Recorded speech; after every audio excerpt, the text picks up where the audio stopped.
Out of the wall is breached. The cry was not a shout, it was a shriek, a sound of pure, unadulterated terror that sliced through the cacophony of battle. The echo down the Roman line carried from man to man a virus of fear.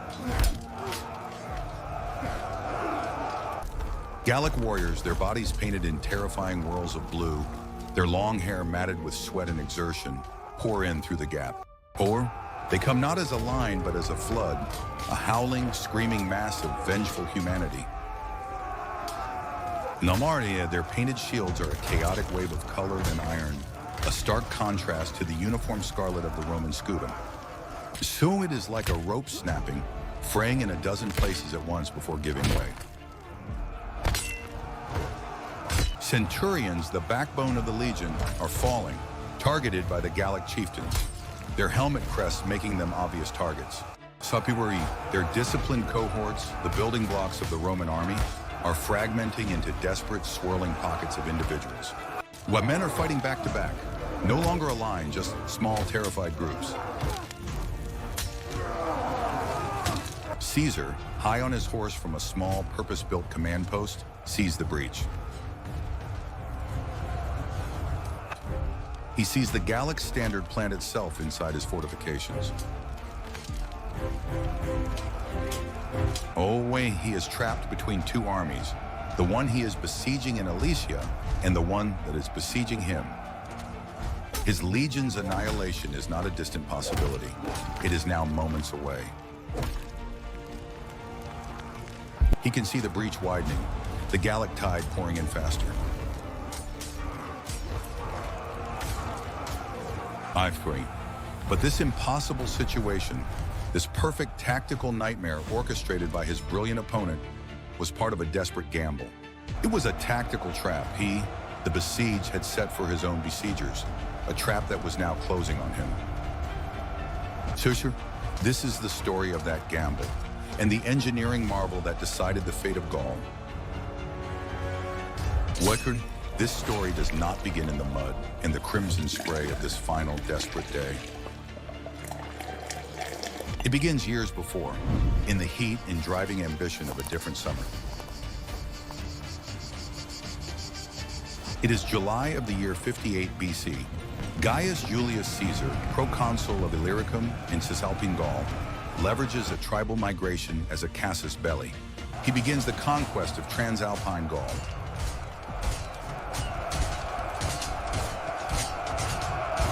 His stated goal is simple, at least the one he sells to the nervous Senate in Rome.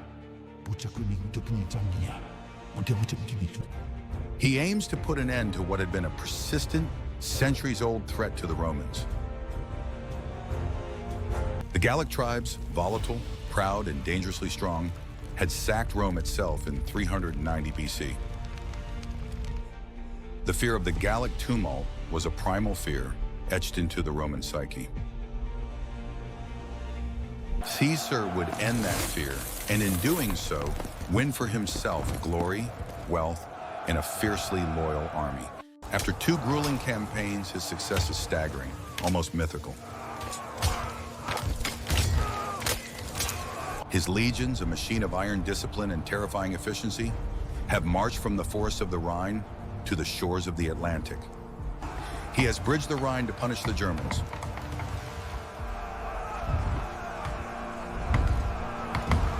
He has reached the ocean, the great unknown Mare Oceanus, a body of water that marked the end of the known world.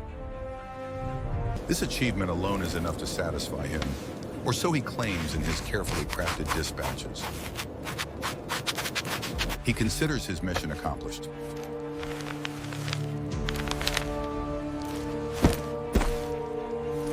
Gaul, it seems, is pacified, broken, and ready to be absorbed into the Republic. However, when Caesar leverages this unprecedented success to attempt an even more audacious, unprecedented invasion of Britain, the cracks begin to show. His absence from the continent, even for a short time, gives the conquered Gallic tribes room to breathe, to whisper, to plot. So the Gauls begin to regroup.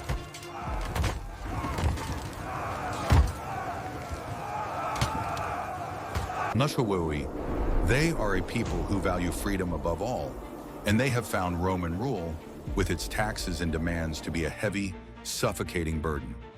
Embers of rebellion, stamped out in one place, begin to glow brightly in another. A new kind of resistance is forming, not just scattered tribal uprisings, but a unified national revolt. This leader is Vercingetorix, a young and intensely charismatic nobleman from the powerful Arverni tribe. He is not like the chieftain Caesar has faced and defeated before. He is intelligent, eloquent, a brilliant orator, and he is utterly ruthless, both with the Romans and with his own people. He enforces unity with an iron will, executing collaborators, burning the fields of hesitant tribes. He understands that only a united Gaul, a single fist, can stand against the Roman legions. His charisma is a wildfire that leaps from tribe to tribe, forging an alliance of bitter, ancient rivals. To make matters worse for Caesar, the political situation in Rome is very unstable. Shunoin, the first triumvirate, his political alliance with Pompey and Crassus, is fracturing. Crassus is dead in Parthia.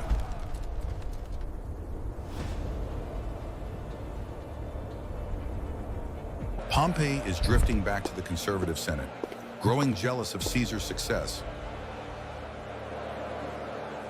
His rivals in the Senate, men like Cato, smell blood in the water.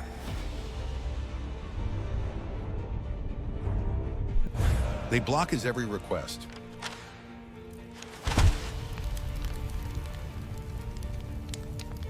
Caesar cannot get reinforcements. He is denied new legions. His requests are lost in political maneuvering.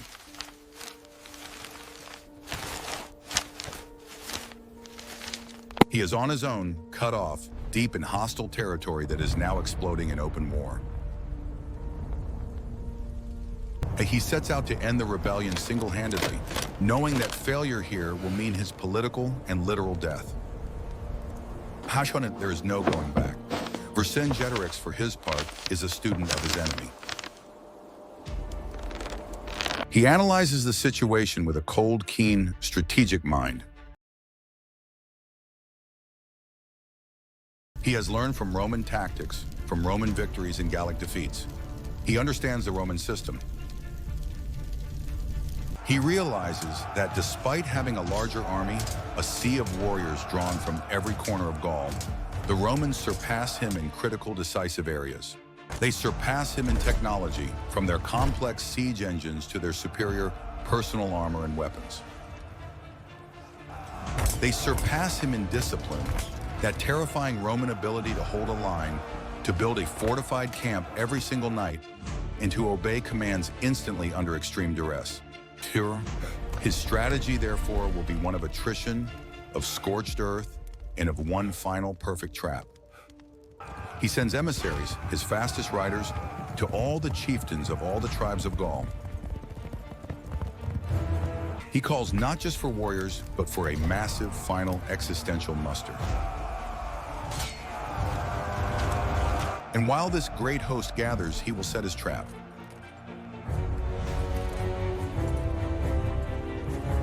Nari, he garrisons himself in Alesia, a formidable oppidum or hill fort.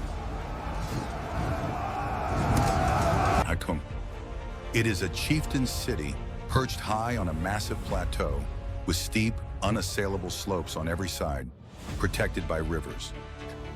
He will await his reinforcements there, turning his greatest strength, his overwhelming numbers, into a two-part weapon. His reasoning made sense. It was, in fact, a brilliant and logical strategy. He presented Caesar with a perfect tactical dilemma, a problem with no good solution, a zugzwang. So if Caesar made the mistake of assaulting the fort, Vercingetorix would have the advantage of the high ground. The Romans would have to climb steep, treacherous hills under a hail of projectiles, only to face a numerically superior and well-fed army at the top. Vercingetorix's reinforcements, that massive outer army, would arrive at any moment. Caesar would then have to fight two armies instead of one.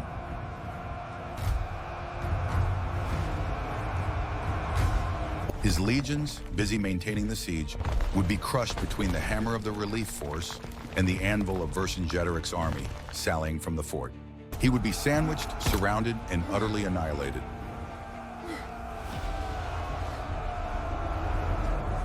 With this reasoning, the Gaul had every advantage.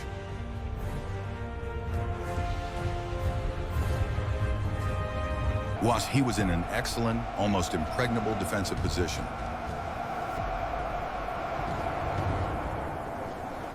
His reinforcements were on the way.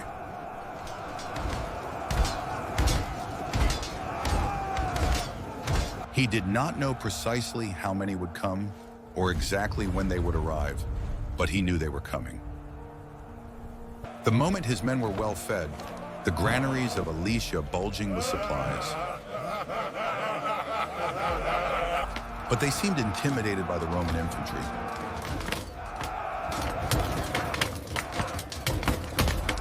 They had seen the legionaries work.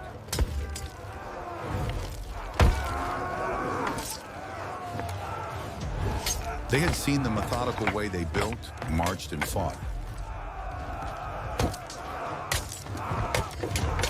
Vercingetorix sensed this fear, this hesitation in his men. He would hold his strong position and let the trap close on its own. Patience was his greatest weapon.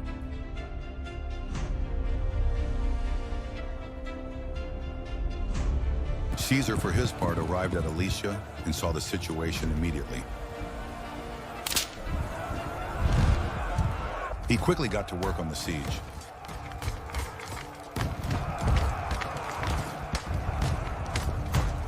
He understood Vercingetorix's logic perfectly.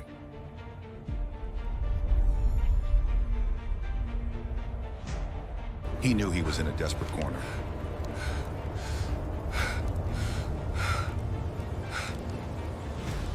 He was outnumbered even by the army inside the fort, and he was very far from Roman territory.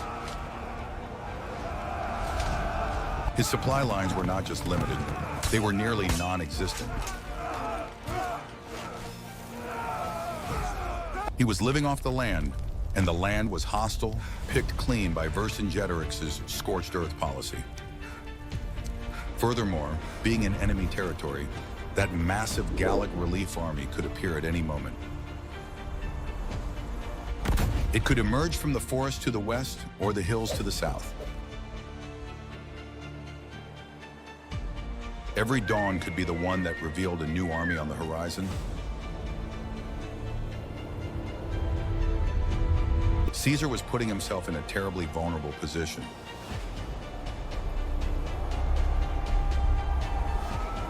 And the tension in the Roman camp was palpable, a heavy, cold dread. Henry wished this was the impossible situation Vercingetorix had engineered. The choice was simple: attack and be defeated, wait and be annihilated, or retreat and lose all of Gaul. Retreat was not an option for Caesar.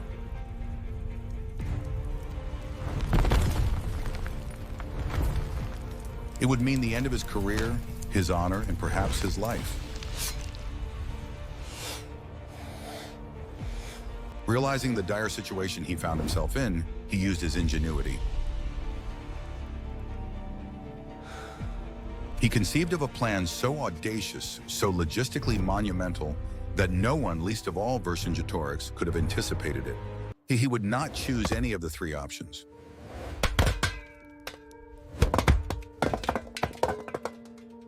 He began constructing a series of ramparts facing inwards towards Alesia.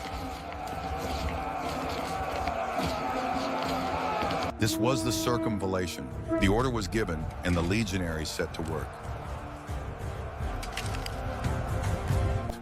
They were no longer just soldiers, they were engineers, lumberjacks, and construction workers.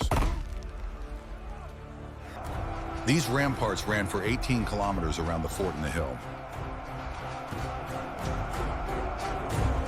It was a monstrous ring of wood and earth, a scar on the landscape. This massive work thus prevented any escape.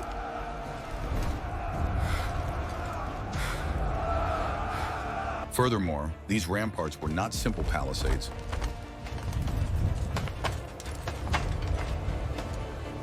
They were complex, multi-layered defenses, built with Roman thoroughness. They were two-story high fortifications with a wide fighting platform. They were complete with ladders and platforms for lookouts, who scanned Alesia's walls day and night. In front of the wall, the legionaries dug ditches.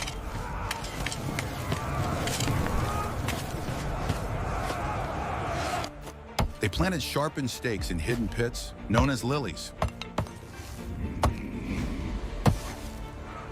They set goads, iron hooks in the ground to maim attackers. It was a technological killing field.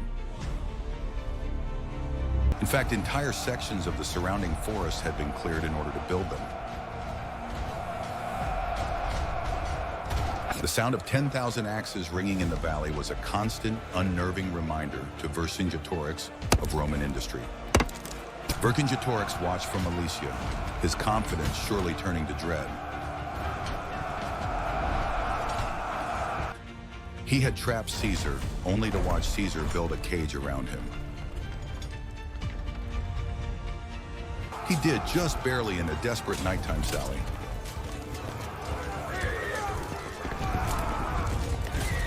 He sent them with a desperate message to the assembled tribes. Come quickly. Do not let us starve. Till then, the ring was sealed.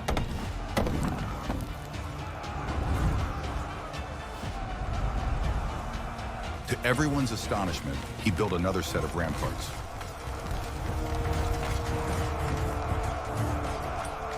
This second line faced outwards, a mirror image of the first.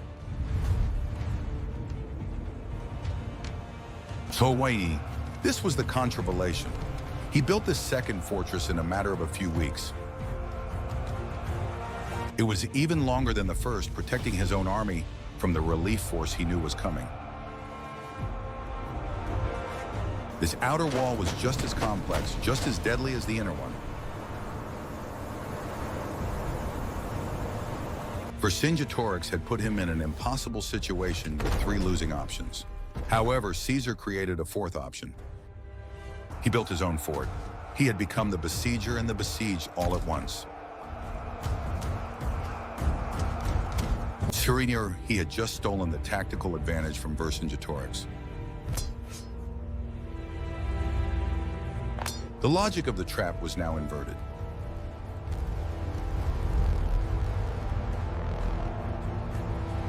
Now, if Vercingetorix wanted to break through, he would be the one to attack Caesar's well-defended position.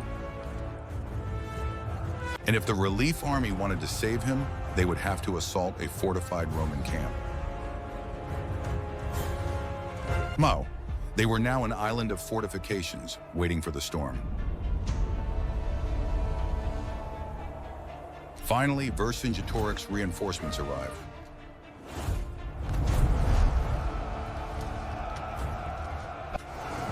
A rumble on the horizon became a flood. They arrived in great numbers, a host beyond counting, darkening the western hills. The scouts reported 250,000 warriors. In fact, if you count the 2 Gallic armies combined, the 80,000 in the fort and the 250,000 outside, they outnumbered the Romans 3 to 1. The small veteran Roman army was a tiny island in a sea of enemies. The final battle for Gaul was about to begin.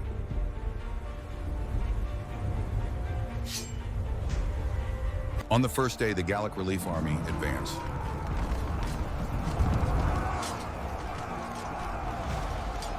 They came forward with their massive cavalry at the forefront, a thundering, intimidating wave of horsemen. This cavalry was there to protect and conceal the ranks of archers and slingers behind them. Gauls are known to have always had excellent cavalry, perhaps the best in Europe. They were confident, even arrogant, and believed themselves superior to the Romans. But fortunately for Caesar, he had anticipated this.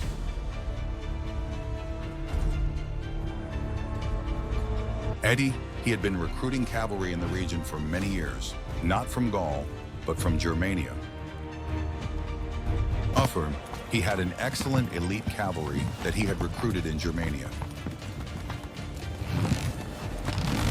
These men were brutal, disciplined, and fought for pay, but also with a fierce loyalty to the general who paid them. They were his personal instrument, so he sent them to meet the Gallic cavalry. The gates of the outer wall opened, and the German horsemen charged out. The year the two great forces met in the plain between the hills and Caesar's ramparts. They engaged in a fierce battle throughout the day.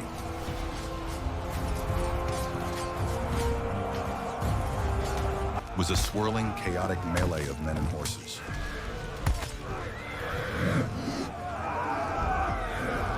To Medjugorje, the Gallic cavalry was numerous, but the Germans fought with a desperate, calculating ferocity. By evening, the Gallic advantage in numbers was broken by Roman tactics. The Gallic horsemen retreated in disarray.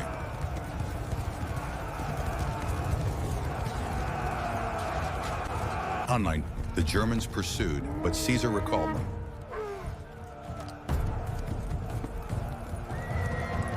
Discipline was paramount.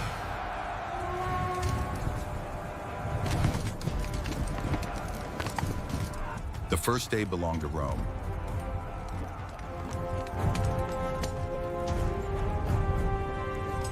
The next day, nothing happened except for some isolated skirmishes.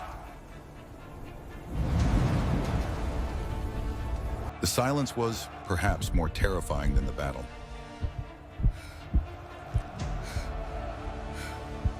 The Gauls were reevaluating.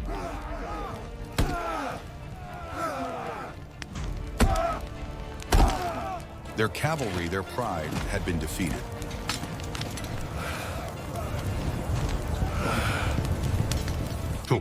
They were now coordinating with Vercingetorix, planning a simultaneous, overwhelming assault. Good. We strike together. Prepare the men. They were building ladders, rams, and protective screens.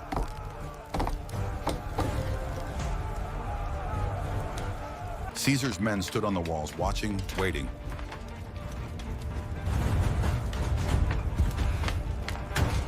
They cleaned their weapons, mended their armor, and ate their thinning rations.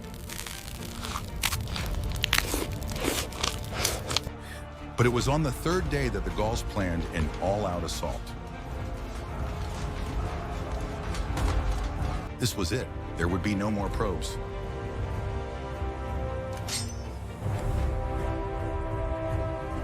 They would launch an offensive along the entire Roman defensive line.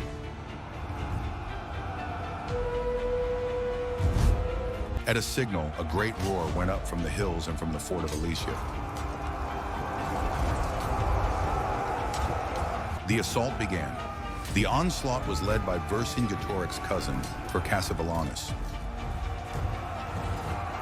He charged down the wall, attacking a weak point in the Roman outer wall that scouts had identified.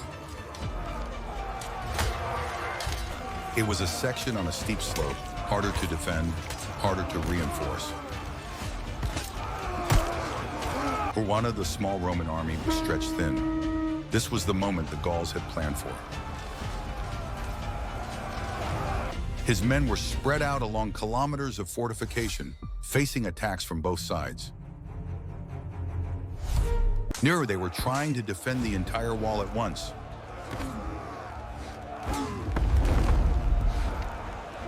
The line was so thin that in some places, only a handful of men stood to defend a tower. However, Vercingetorix realized what was happening.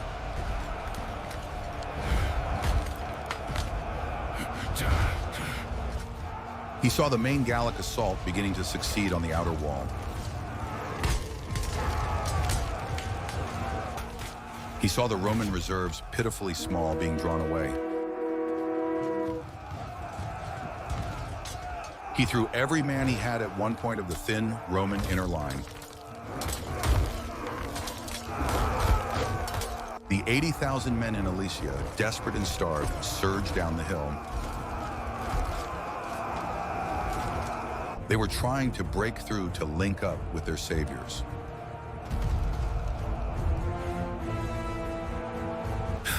At this point, the Gauls were doing exactly what they should have done.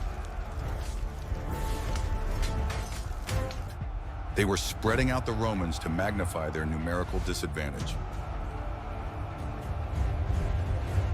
It was the correct strategy, and it was working. This is the moment of maximum peril for Caesar. His plan has failed. Caesar saw what was happening.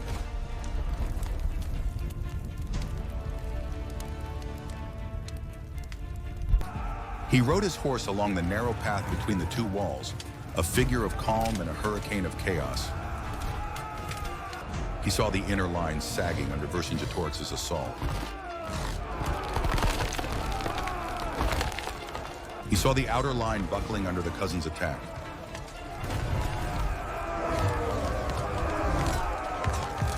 He sent every man he had in reserve to that section of the wall. He dispatched his trusted lieutenant Labienus to hold the breach at all costs. Caesar was now fully engaged.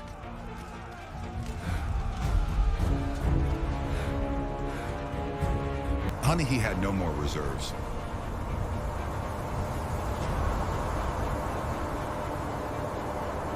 Every single soldier was now committed to the fight.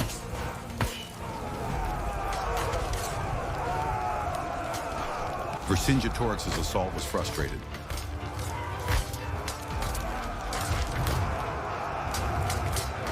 The inner wall held, but just barely.